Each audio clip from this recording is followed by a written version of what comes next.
Hilang sapinya bisa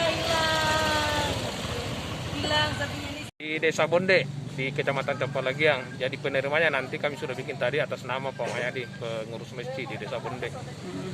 Jadi ini yang kelima kalinya, berarti 2 kali minta ulmang. Ini estimasi disembeli jam berapa? Ya habis salat Id. Harus salat Id ya? Iya, nah, jadi itu perjanjian kemarin, informasi disembeli pada saat sesudah salat Id.